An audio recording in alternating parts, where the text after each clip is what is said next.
Embarquer sur une jonque et partir naviguer en baie d'Along. Quel voyageur n'en a pas rêvé un jour?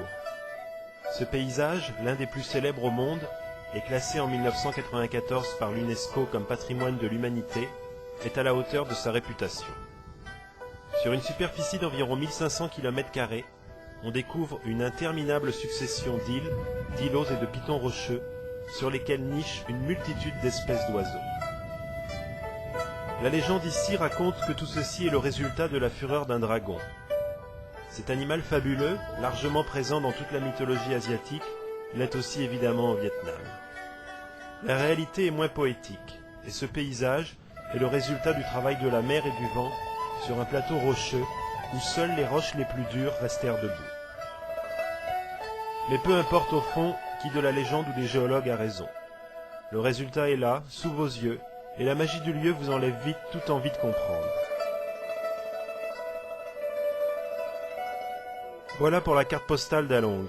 La réalité malheureusement est bien différente. La baie est victime de son succès.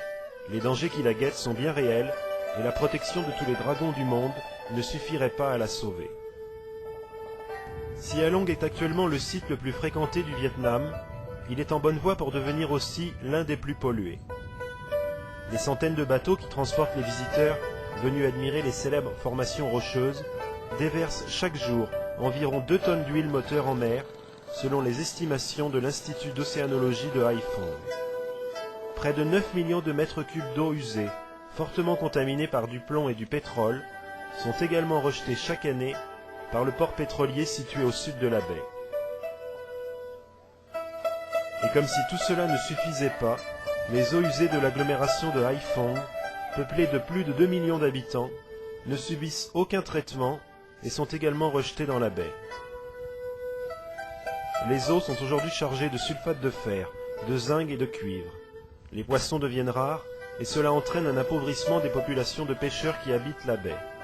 Les récifs de coraux, détruits à la dynamite pour un profit rapide, n'existent presque plus, et leur disparition affecte l'ensemble de l'écosystème.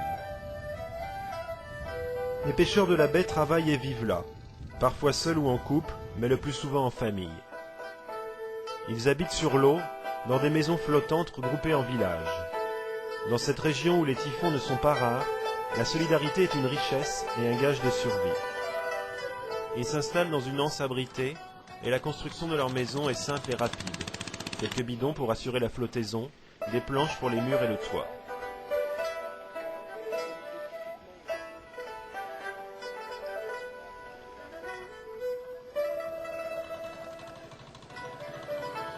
Si le tourisme est un facteur de pollution supplémentaire pour la baie, il ne présente pas que des inconvénients pour les populations de pêcheurs. Si certains sont gênés d'un tel envahissement, d'autres ont vite compris, et depuis longtemps, qu'ils pouvaient profiter de ces visiteurs de passage.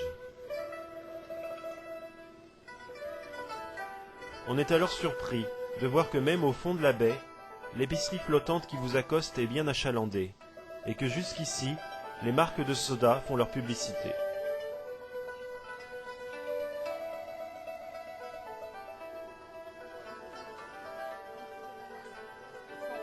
L'avenir de la baie d'Along, comme celui du Vietnam, est incertain. Après les années de guerre, le pays se reconstruit lentement et s'ouvre de plus en plus à l'économie de marché et au tourisme. Mais à vouloir se développer trop vite, si des mesures ne sont pas prises pour protéger le site, il n'est pas sûr que la baie d'Along demeure encore longtemps l'un des plus beaux endroits au monde.